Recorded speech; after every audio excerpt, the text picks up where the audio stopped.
Good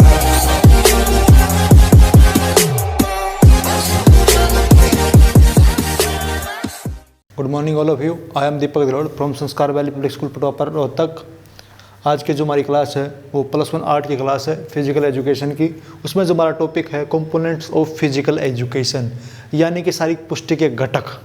शारीरिक पुष्टि के बारे में मैंने आपको क्या है हमारी पिछली जो क्लास थी उसमें बता दिया था कि शारीरिक पुष्टि क्या होता है। अपने आप को शरीर को स्वस्थ रखना ही क्या है, शारीरिक पुष्टि कहलाता है। फिर हमें ये कैसे पता लगा कि हम शारीरिक रूप से फिट हैं, तो उसके कुछ कंपोनेंट्स होते हैं, कुछ घटक होते हैं। जैसे हमारा आ गया, इसके अंदर शक्ति आ गया, इंडोरेंस आ गया और फिर फ्लेक्सिबिलिटी आ गई।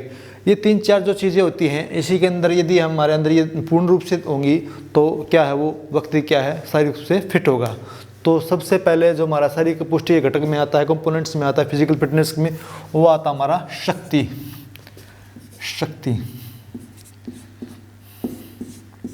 शक्ति, ठीक है। पहले मैं इसके कंपोनेंट्स लिखा दूँ आपको। नंबर 2 गति, नंबर 3 सहन क्षमता,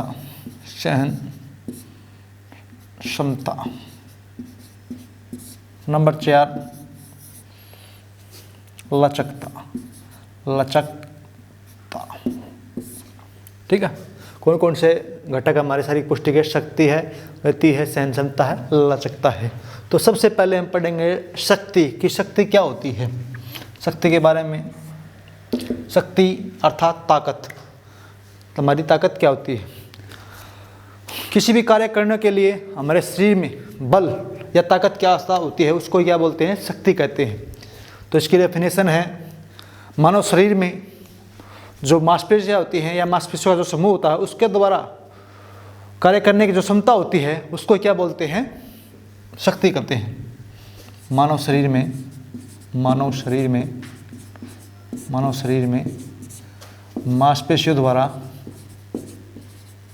मांसपेशियों द्वारा कार्य करने की क्षमता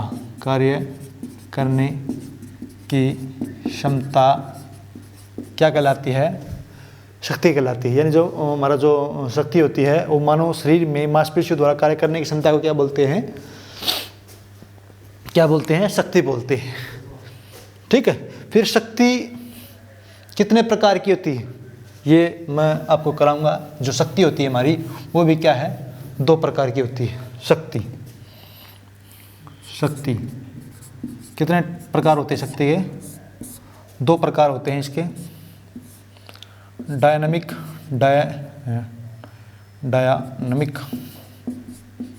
जिसको बोलते हैं गतिशील शक्ति। गतिशील शक्ति, ठीक है। डायनामिक को क्या बोलते हैं? गतिशील बोलते हैं, ठीक है। फिर होता है स्टैटिक,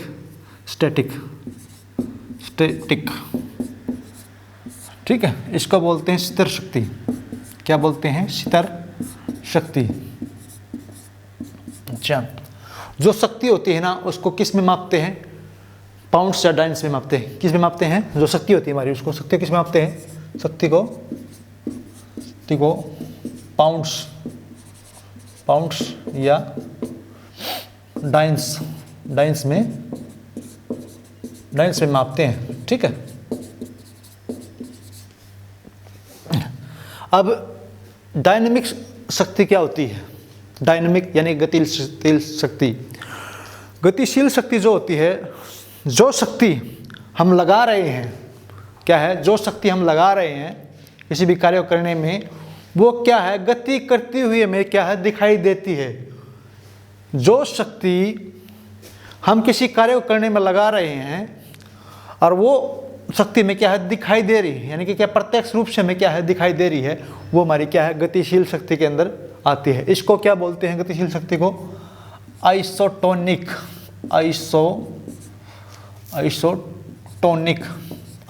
बोलते हैं। इसको क्या बोलते हैं? इसको आइसोटोनिक बोलते हैं। गतिशील शक्ति होती है, इसको क्या बोलते हैं? आइसोटोनिक जो शक्ति होती है उसमें क्या होते हैं? आइसोटोनिक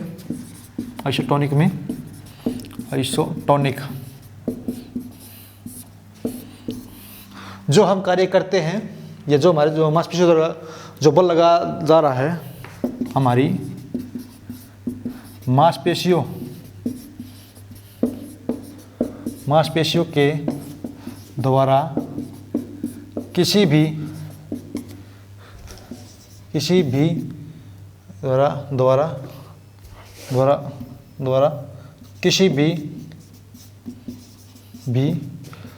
कार्य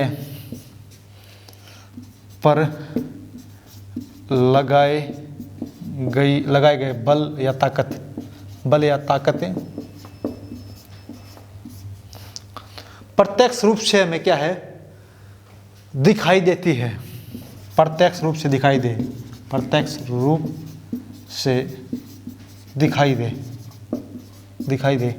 उसको बोलते हैं भाई आइसोटोनिक। ठीक है, जैसे हम क्या है पुशअप लगा रहे हैं, ठीक है, पुशअप लगा रहे हैं, ठीक है, डंड लगा रहे हैं, तो उसमें क्या है जो हम कार्य कर रहे हैं, पुशअप लगा रहे हैं तो उसमें क्या है हमारी जो हाथ पैरों की जो क्या है मूवमेंट दिखाई दे रही है, और पुलअप्स लगा रहे हैं तो उसमें भी हमारे क्या है हाथों की मूवमेंट उसमें दिखाई दे रही है। तो ये हमारा आइसोटोनिक, ये किसको बोलते हैं, आइसोटोनिक डायनामिक जो होती है गतिशील जो शक्ति है इसी को बोलते हैं।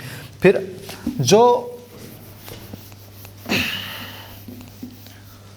गतिशील शक्ति होती है उसमें कौन कौन सी इसके भी पार्ट हैं कई। नंबर 1 अधिकतम शक्ति, ये डायनामिक के पार्ट करवा रहे हैं हम। नंबर 2 विस्फोटक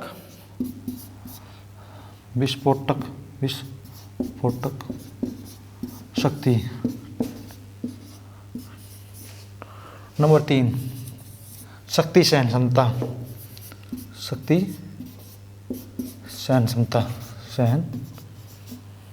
क्षमता, अधिकतम शक्ति क्या होती है, जब भी हम कोई कार्य करते हैं उस पर ज़्यादा से ज़्यादा शक्ति लगाना, उसको क्या बोलते हैं अधिकतम या मैक्सिमम पावर शक्ति बोलते हैं, उसको स्ट्रेंथ बोलते हैं। ठीक है, इसमें जैसे हम शॉट पुट फेंक रहे हैं, शॉट पुट गेम होता है या फिर जेवलिंग थ्रो होता है, ठीक है, या फिर हैमर थ्रो होता है, तो उसमें क्या है अधिकतम शक्ति का ही प्रयोग होता है। ठीक है, फिर नंबर 2 पर आता है विस्फोटक शक्ति। विस्फोटक शक्ति क्या होती है, विस्फोटक शक्ति का अर्थ होता है एकदम से लगाए अचानक से जो लगने वाली शक्ति होती है उसको बोलते हैं विस्फोटक शक्ति। अचानक से लगने वाली शक्ति को क्या बोलते हैं विस्फोटक। जो ये इसमें एकदम से हमें क्या ज़्यादा पावर लगानी होती है, ठीक है, इसको बोलते हैं विस्फोटक शक्ति। ये भी क्या है जैसे हैमर थ्रो में एकदम से हम जब उसको थ्रो करते हैं, हैमर को या शॉट पुट को थ्रो करते हैं, जेवलिंग को फिर फेंकते हैं, तो ठीक है उसमें एकदम से हम क्या है ज़्यादा पावर लगाते हैं, उसको बोलते हैं विस्फोटक शक्ति। फिर आता है शक्ति सहन क्षमता, यानी कि सहन क्षमता। जब भी कोई कार्य कर लेते हैं उसके पश्चात जब हमें थकान होती है तो उसके पश्चात भी और हमारे अंदर शक्ति बच जाना ही क्या है शक्ति सहन क्षमता कहलाता है। ये हमारा हो गया भाई डायनामिक या गतिशील शक्ति, जिसको क्या बोलते हैं आइसोटोनिक बोलते हैं। नेक्स्ट है भाई स्टैटिक या स्थिर शक्ति। ये स्टैटिक क्या होता है, स्थिर शक्ति क्या होता है, जो भी हम कार्य करते हैं, हमारी जो मांसपेशियां हैं किसी भी कार्य को करती हैं, उस पर जब वो कार्य करते हैं तो वो कार्य में क्या है दिखाई नहीं देता। ठीक है, जब भी हमारी कोई मांसपेशियां कार्य करती हैं तो प्रत्यक्ष रूप से उन मांसपेशियों को ना दिखाई देना स्थिर शक्ति कहलाता है। इसको क्या बोलते हैं, इसको आइसोमेट्रिक भी बोलते हैं। क्या बोलते हैं इसको, आइसोमेट्रिक।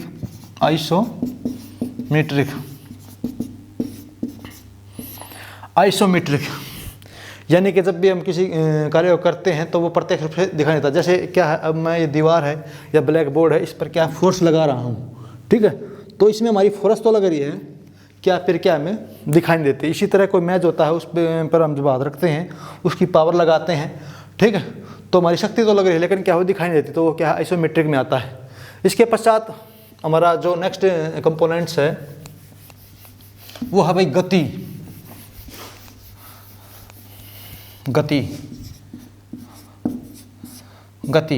यानी कि स्पीड। एक जो खिलाड़ी होता है उसमें शक्ति के साथ साथ स्पीड का होना क्या है बहुत ही ज़रूरी है। जो धावक होते हैं 100 मीटर के, 200 मीटर के या लंबी रेस के, उनमें क्या है स्पीड का होना बहुत ही ज़रूरी है। कोई भी गेम हो उसमें अगर स्पीड नहीं हो किसी खिलाड़ी में तो क्या वो उस गेम के लिए लायक नहीं है। तो ये सब क्या है, जोड़ों के द्वारा ही हमारे जो शरीर में जो गति होती है वो जितने भी जॉइंट्स होते हैं वो जोड़ों के द्वारा होते हैं, खासकर घुटनों के जो जॉइंट होते हैं, ठीक है, और जो हाथों के जो जॉइंट होते हैं हमारे इसके कोहनी के, ठीक है, इन जोड़ों के द्वारा क्या ये हमें गति मिलती है। फिर इसमें कुछ फाइबर्स होते हैं, ठीक है, जिसको बोलते हैं रेड मसल्स फाइबर। ये धीरे धीरे संकुचित होने वाले फाइबर हैं, धीरे धीरे संकुचित होने वाले फाइबर होते हैं। ये खासकर क्या है, जो लंबी दौड़ के धावक होते हैं उनके लिए होते हैं, जो लंबी दौड़ के धावक होते हैं, खासकर जो क्रॉस कंट्री के लिए, ठीक है, या मैराथन के लिए धावक होते हैं उनके लिए ये फाइबर होते हैं, उनमें ज़्यादा होते हैं। फिर एक होते हैं हमारे वाइट मसल फाइबर, ये जल्दी संकुचित होने वाले फाइबर होते हैं, जल्दी संकुचित होने वाले फाइबर होते हैं। ये फाइबर किस में होते हैं, जो 100 मीटर के 200 मीटर के और 400 मीटर के जो धावक होते हैं ना, 100 मीटर 200 मीटर 400 मीटर 800 मीटर के जो धावक होते हैं, ये जल्दी संकुचित होने वाले, उनमें ये फाइबर होते हैं, क्या वो जल्दी ही उनके जो फाइबर्स होते हैं थक जाते हैं। उसके ये हमारा गति हो गया। उसके पास साथ आता हमारा इंडोरेंस, सहन क्षमता। तीसरा कंपोनेंट कौन सा है हमारा, सहन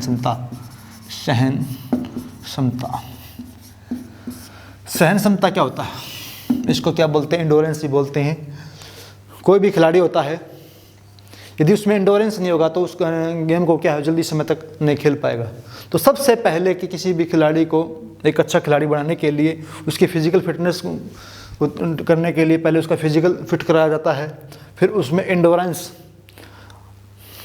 करवाई जाती है, ताकि कोई भी खिलाड़ी किसी भी गेम को करता है तो वो लंबे समय तक उस गेम को खेल सके। तो उसके लिए क्या हमारे अंदर सहन क्षमता होना बहुत ही ज़रूरी होती है। ये भी दो प्रकार की होती है, छोटी सहन क्षमता वाले और बड़ी सहन क्षमता वाले। छोटी सहन क्षमता वाले जैसे फुटबॉल, हॉकी ये हो गया, बड़ी सहन क्षमता वाले वो हो गए जैसे भाई मैराथन दौड़ वाले हो गए, या फिर क्रॉस कंट्री वाले ये हो गए, ठीक है। उसके पश्चात हमारा आता है भाई नेक्स्ट पॉइंट हमारा फ्लेक्सिबिलिटी, लचकता। 4 पॉइंट हमारा कौन सा है, लचकता,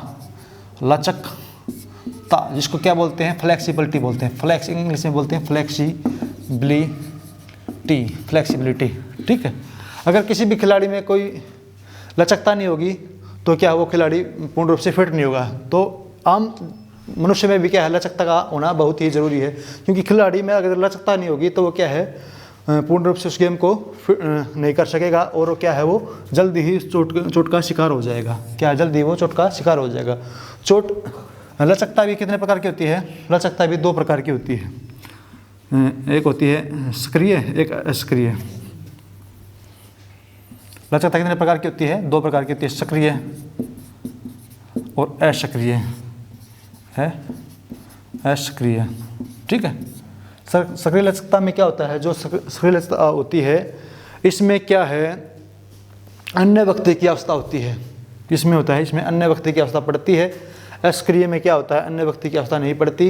हमारे शरीर को जोड़ना तोड़ना, ठीक है, या उसका विस्तारण करना ही क्या है, अक्रिय लचकता में आता है। तो किसी भी खिलाड़ी में मतलब क्या है, इन सभी कंपोनेंट्स का होना बहुत ही ज़रूरी है। जो हमारी आज की क्लास थी वो यहीं पर समाप्त होती है। Thank you and have a nice day.